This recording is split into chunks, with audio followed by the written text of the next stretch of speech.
сделала мне другие метрики. Вот, и я стал Шикарян Ильдар Сергеевич.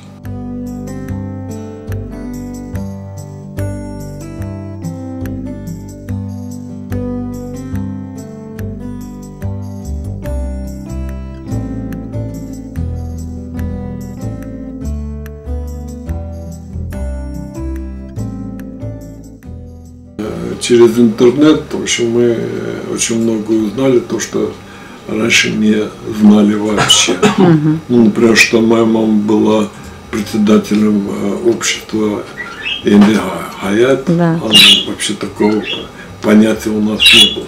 Ну, прежде всего, наверное, на меня произвело впечатление поездка в Крым. Я когда-то, значит, поехала в Крым сама и вот как-то, наверное, что-то такое почувствовала, что это земля моих предков.